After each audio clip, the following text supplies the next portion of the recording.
नमः शिवाय। आज हम शिव महापुराण का रुद्र संहिता का पंचमा खंड का 36वां अध्याय पढ़ेंगे। उससे पहले हमने पिछले अध्याय में पढ़ा था शंखचूड़ के राज्य की प्रशंसा, देवताओं का शिव जी के पास जाना, शिव जी द्वारा देवताओं को आश्वासना, पुष्पदंत शंखचूड़ वार्ता, शंखचूड़ की युद्ध यात्रा, शंखचूड़ के दूत और शिव जी की वार्ता, देव दानव युद्ध। चूड़ के दूत और शिव जी की वार्ता।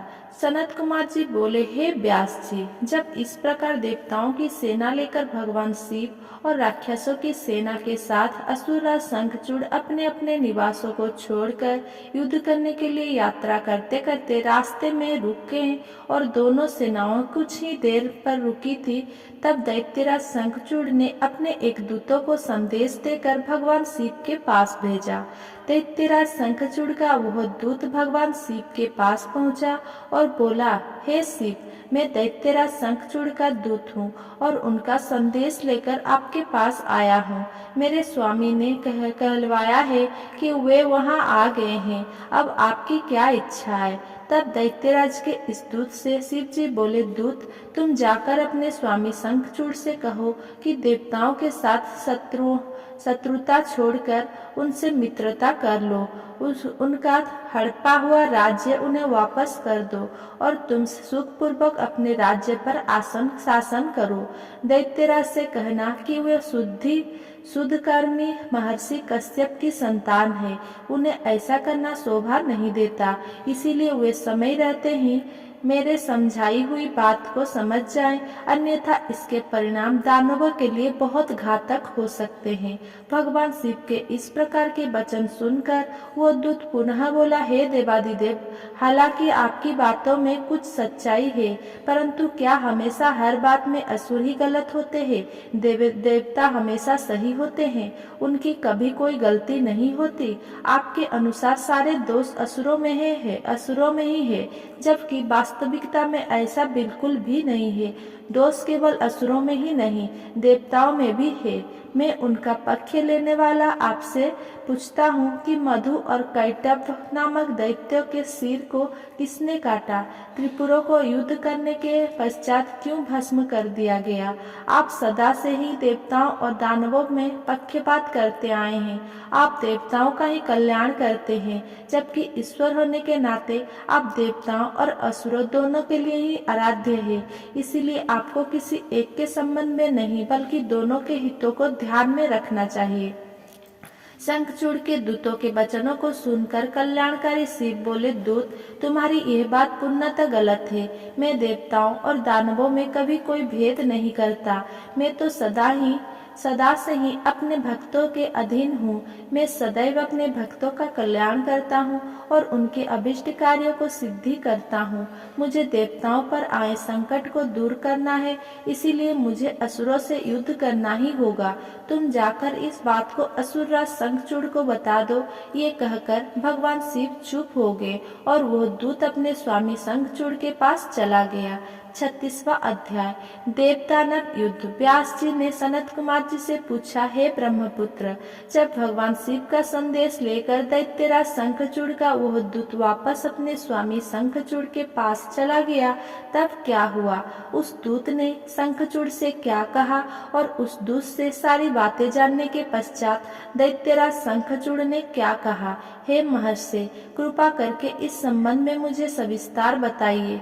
व्यास जी के प्रश्न को सुनकर सनत कुमार जी बोले, हे महामुनि, उस दूत ने अपने स्वामी शंखचूड़ के पास जाकर उसे भगवान शिव से हुई सारी बातें बता दी। शिव जी की कही बातें सुनकर शंखचूड़ अधिक क्रोधित हो उठा और उसने अपने विशाल दैत्य सेना को तुरंत युद्ध के लिए चलने की आज्ञा प्रदान की। दूसरी ओर भगवान शिव ने भी अपने गणों और देवताओं को युद्ध भूमि की ओर प्रस्थान करने के लिए कहा। देवताओं और दानवों दोनों की सेनाएं पूरे जोश और साहस के साथ लड़ने हेतु तत्पर होकर आगे बढ़ने लगे। दानवों की सेना में सबसे आगे शंखचूड़ था और दूसरी ओर देवसेना में त्रिलोकीनाथ भगवान शिव सबसे आगे चल रहे थे। दोनों सेनाएं अपने स्वामियों के जयघोष के साथ आगे बढ़ रही थी। उस समय चारों ओर रणभेरियों बजने लगी थी। कुछ ही समय पश्चात देवता और दैत्य आमने सामने थे। एक दूसरे को अपना घोर शत्रु समझकर दोनों एक दूसरे पर टूट पड़े। भयानक युद्ध होने लगा। हर ओर मार काट चीख पुकार मची हुई थी। युद्ध का दृश्य अत्यंत हृदय विदारक था। भगवान श्रीहरि विष्णु के साथ दंभ, कलासुर के साथ कालिका, गोकर्ण के साथ हुतासन तो कालंबिक के साथ वरुण देव का युद्ध होने लगा।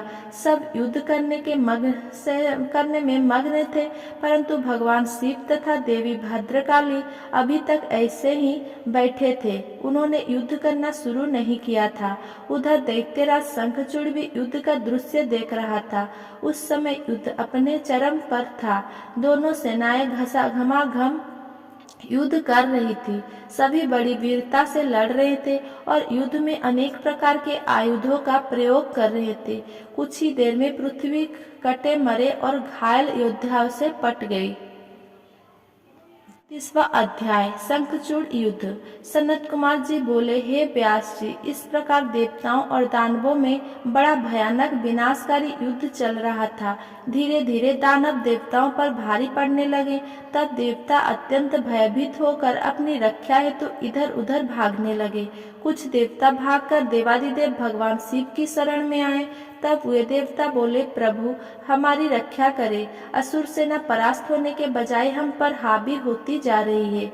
यदि शीघ्र ही कुछ नहीं किया गया तो हम अवश्य हार जाएंगे। देवताओं के ये वचन सुनकर भगवान शिव को बहुत क्रोध आया। वो उठकर खड़े हो गए और स्वयं युद्ध करने के लिए आगे बढ़े। युद्ध स्थल में पहुंचते ही उन्होंने असुरों की अक्षयणी सेना का नाश कर दिया। देवी भद्रकाली भी अनेक दैत्यों को मार मार कर उनका रक्त पीने लगी। इस प्रकार असुरों को युद्ध में कमजोर पड़ता देखकर देवताओं में एक नई जान आ गई। जो देवता इधर उधर अपने प्राणों की रक्षा के लिए भाग गए थे, वे भी आकर पुनः युद्ध करने लगे। उधर भद्रकाली देवी क्रोध से भरकर दैत्यों को पकड़ पकड़ कर अपने मुख में डालने लगी। स्कंद ने अपने बाणों से करोड़ों दानवों को मौत के घाट उतार दिया। ये देखकर असुर सेना भयभीत होकर अपने प्राणों की रक्षा करने हेतु इधर उधर भागने लगे। असुर सेना की इस प्रकार तितर बितर होता देखकर दानव राज शंखचूड़ क्रोधित होकर स्वयं युद्ध में कूद पड़ा। उसने अपने हाथों में धनुष बाण उठाया और भयानक बाणों की वर्षा करनी आरंभ कर दी। देखते ही देखते शंखचूड़ ने देवसेना के अनेक सैनिकों का संहार कर दिया। ये देखकर स्कंद देव आगे बढ़े और शंखचूड़ को ललकारने लगे। शंखचूड़ ने क्रोधित होकर स्कंद पर पलटकर वार किया। उसने स्कंद का धनुष काट दिया और पूरी शक्ति से स्कंद की छाती पर प्रहार किया। फलस्वरूप स्कंद मूर्छित होकर जमीन पर गिर पड़े। कुछ ही देर बाद स्कंद उठकर खड़े हो गए और उन्होंने अपने बाणों से शंखचूड़ के रथ के छेद कर दिए। यही नहीं, स्कंद ने शंखचूड़ का कवच, किरीट आदि कुंडल भी गिरा दिया। तत्पश्चात उसने एक भयानक विष बुझी शक्ति से शंखचूड़ पर प्रहार किया। इस प्रहार से शंखचूड़ मूर्छित होकर धरती पर गिर पड़ा और काफी समय तक ऐसे ही पड़ा रहा। कुछ समय पश्चात वो ठीक होकर पुनः युद्ध करने लगा। इस बार उसने भगवान शिव के पुत्र कार्तिकेय को अपना निशाना बनाया और उस पर भयानक शक्ति का प्रहार किया, जिससे कार्तिकेय बेहोश होकर जमीन पर गिर पड़े। जब कार्तिकेय को इस प्रकार धरती पर बेहोश पड़ा हुआ देखकर देवी भद्रकाली उन्हें गोद में उठा लिया। उनकी दशा देखकर शिव जी ने उन पर अपने कमंडल का जल छिड़का। जल छिड़कते ही कार्तिकेय फौरन उठ बैठे और पुनः युद्ध करने के लिए चल दिए। दूसरी ओर वीरभद्र और शंखचूड़ का भयानक युद्ध चल रहा था। ये कह पाना कठिन था कि दोनों में से कौन अधिक वीर और बलशाली है। एक दूसरे पर वे बड़े शक्तिशाली ढंग से प्रहार कर रहे थे। देवी भद्रकाली भी पुनः युद्ध में आकर दानवों का भक्षण करने लगी। 30वां अध्याय भद्रकाली शंखचूड़ युद्ध। सनत कुमार जी बोले, हे व्यास जी, देवी भद्रकाली ने युद्ध भूमि में जाकर भयंकर सिंहनाद किया, जिससे डरकर अनेकों दानव मूर्छित होकर धरती पर गिर पड़े। भद्रकाली ने अपने तेज और नुकीले दांतों से दानवों का रक्त चूसना शुरू कर दिया। यह देखकर युद्धरत दानव भय से आतंकित हो उठे। वे डरकर इधर उधर भागने लगे। यह देखकर दानवराज शंखचूड़ दौड़कर देवी भद्रकाली से युद्ध करने के लिए आगे आया। शंखचूड़ को सामने खड़ा देखकर भद्रकाली ने प्रलय अग्नि के समान भयंकर बाणों की वर्षा करनी शुरू कर दी, परंतु शंखचूड़ ने वैष्णव नामक अस्त्र से उस वर्षा को शांत कर दिया। देवी भद्रकाली ने उसके जवाब में नारायण अस्त्र चलाया, परंतु शंखचूड़ हाथ जोड़कर उस अस्त्र को प्रणाम करने लगा, जिससे वह नारायण अस्त्र वहीं पर शांत हो गया।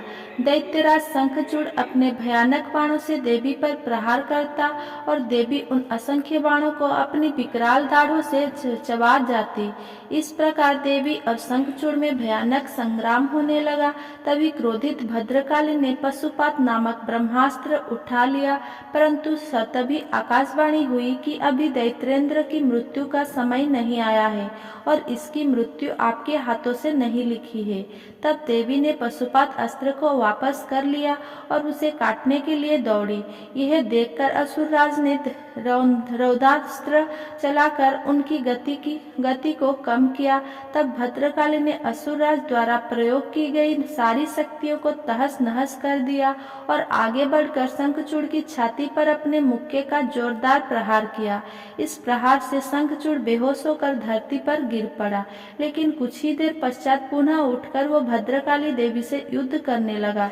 तब देवी ने उसे कसकर पकड़ लिया और चारों ओर घुमाकर धरती पर फेंक दिया। शंखचूड़ को कुछ समय तक ऐसे ही पड़ा रहा।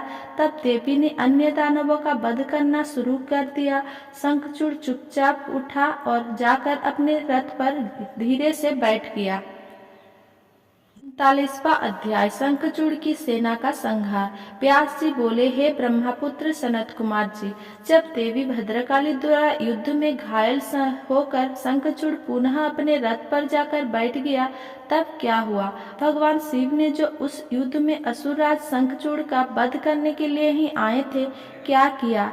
क्या कृपा कर मुझे इस कथा को सविस्तार सुनाइए। व्यास जी की इस जिज्ञासा को शांत करते हुए सनत कुमार जी ने कहना आरंभ किया।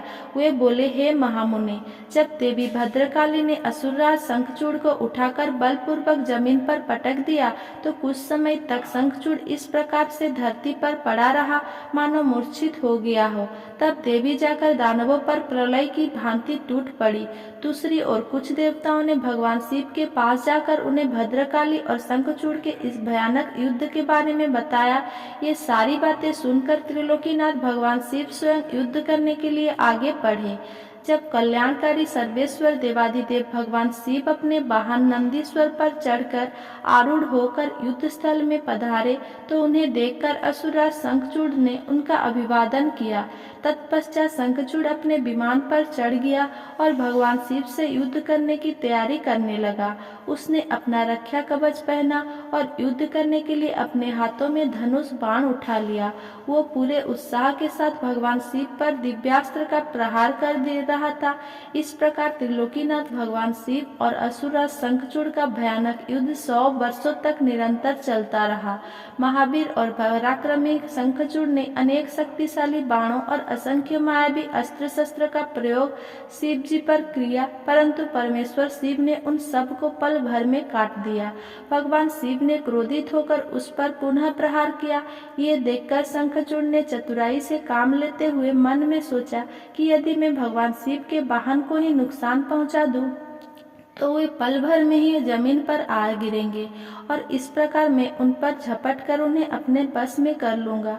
ये विचार मन में लाते ही शंखचूड़ ने शिव जी के वाहन नंदीश्वर के सिर पर तलवार से वार किया, परंतु देवादिदेव ने क्षण मात्र में ही उस तलवार को 2 टुकड़े कर दिए।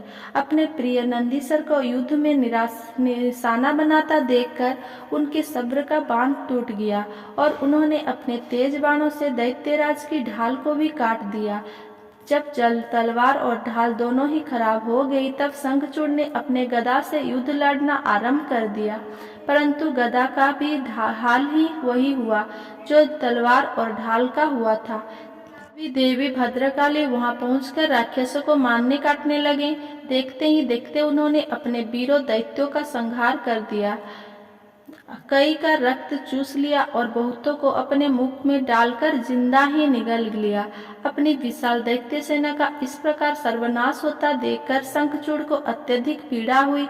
उसका दर्द तब और भी बढ़ गया जब उसने अपनी साहसी वीर राक्षसों को प्राण बचाने के लिए जहां तहां भागते हुए देखा। अगर मेरा ये वीडियो आपको पसंद आया हो तो मेरा वीडियो को लाइक, कमेंट, शेयर करें और मेरा चैनल को सब्सक्राइब करें।